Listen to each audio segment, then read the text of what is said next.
सभी किसान भाइयों को हमारा नमस्कार।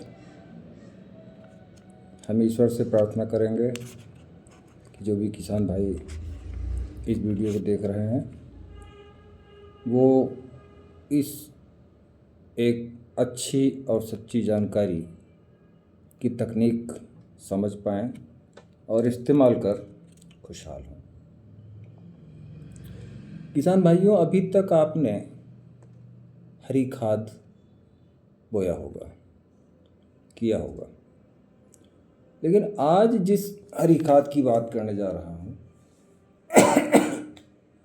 वो है निबोली,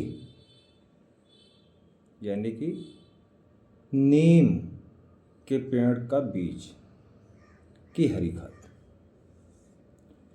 कुछ अलग थलग नहीं है, बस वैसे ही जैसे कि आप मूंग, लोबिया आदि आदि की खाद लेते आ रहे हैं, ठीक वही चीज़। बस क्या है कि इस निबोली से हरी खाद आप बनाते हैं, पैदा करते हैं, तो आपको खाद के साथ साथ सारी दवाएं भी मिल जाएंगी जो आपकी फसल को सुरक्षित करेंगी। क्योंकि नीम एक एंटीबैक्टीरियल है, एंटी फंगल है, यानी कि फंगस से जो भी रोग आपके गेहूँ, धान में, सब्जियों में, आलू में आदि अन्य फसलों में होते हैं, तो यह एंटीबैक्टीरियल का काम करेगी, एंटी फंगल का काम kरेगी और किसी भी तरीके के रोग से आपकी फसल को सुरक्षा प्रदान करेगी। तो एक पंथ दो काज अभी तक आपने सुने होंगे, इस फार्मूले में है एक पंथ 10 काज, यानी कि काम केवल एक ही करना है आपको, फायदे अनेकों। अब करना क्या है, ये सीजन चल रहा है कि नीम के पेड़ में फल लगे हुए हैं, अभी कुछ ही समय में पक के गिरने लगेंगे। आप चाहें तो उन्हीं को इकट्ठा कर सकते हैं, बीन करके या झाड़ू लगा करके या बच्चों की मदद से, जैसे भी हो, उसे आप इकट्ठा करके बढ़िया से सुखा करके स्टोर कर लीजिएगा।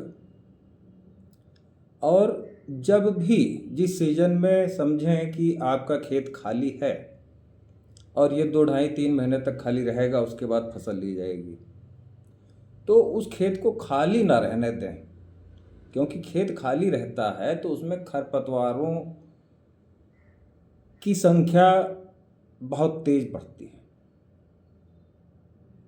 फिर अगली फसल में वो खरपतवार किसी न किसी रूप में अपना प्रभाव जमा लेते हैं, आपकी फसल को कमज़ोर कर देते हैं। तो पहला निवेदन तो ये कि खेत को खाली न रहने दें।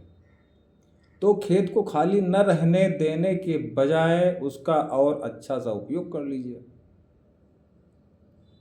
इस निबोली को बो करके, अब ये बोने के लिए आप कभी भी बो सकते हैं, गेहूं कटने के तुरंत बाद बो सकते हैं या धान के कटने के बाद तुरंत बो सकते हैं।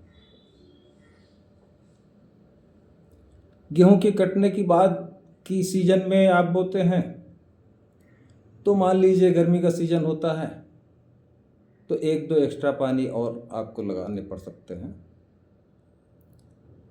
और लगभग ऐसा ही धान के बाद है। तो उस खाली खेत का सदुपयोग भी हो जाएगा और आपके खेत में हरी खाद भी आ जाएगी और लगभग सारी दवाएं भी आ जाएंगी जो आपकी फसल को पूरी सुरक्षा प्रदान करेंगी। बहुत बड़ा काम नहीं करना है, केवल एक बार आप अगर गर्मी सीजन है, गेहूं के बाद कर रहे हैं, तो खेत में पानी लगा दीजिए और नीम के बीज को बिखेर दीजिए, हल्का सा रोटावेटर चला दीजिए, आपका काम हो गया। अब बीज आपका आराम से उगेगा, पनपेगा। समय समय पे 1-2 पानी लगा दीजिए। लगभग 2-2.5 महीने का समय आपको मिल जाएगा। उसके बाद धान की रोपाई होगी। तो रोपाई करने के पहले जिस तरीके से खेत को तैयार करते हैं, आप अपने खेत को तैयार कर लीजिए। अपनी फसल रोपित कर दीजिए। आप इस नीम की फसल को काटने के लिए उस पे चाहे तो डिस्क हैरो चला दें एक बार, तो फसल कट के नीचे तक भी पहुंच जाएगी। उसके बाद अपन फसल जो है, धान की रोपाई करना है, आराम से कर लीजिए। आप पाएंगे कि आपकी पूरे धान की फसल सुरक्षित, ना ही जीवाणु वाला रोग आएगा, ना ही मृदु सड़न जैसा रोग आएगा, ना ही एंटी फंगल रोग आएगा, जैसे कि डाउनी मिल्डू, पाउडरी मिल्डू, झुलसा, ओकठा, काला धब्बा, फ्यूजेरियम बेल्ट। अगला काम नीम ये भी करेगा कि तमाम तरीके के कीड़े मकोड़ों को दूर भगा देगा। आपकी फसल में अभी तक जितना कीड़ा मकोड़ा लगता था, नुकसान पहुंचाता था, अब वो नहीं लगेगा। और पोषक तत्व भी अच्छी मात्रा में होते हैं, लाभदायक होते हैं। वो पोषक तत्व आपकी फसल को मिलेंगे, फसल आपकी अच्छी पनपेगी। खरपतवार नियंत्रण भी अच्छा खासा होगा इस नीम के प्रभाव से। तो इस तकनीक को चाहे तो आप 1-2-3 बार इस वीडियो को चला के समझ लीजिएगा। और बीज की मात्रा तो कोई ख़ास बात नहीं है, लेकिन लगभग 20 किलो बीज 1 एकड़ के लिए पर्याप्त है। बहुत कुछ टेक्निक नहीं है, बहुत मेहनत नहीं है।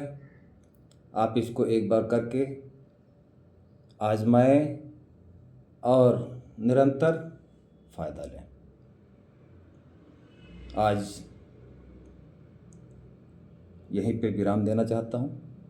नमस्कार।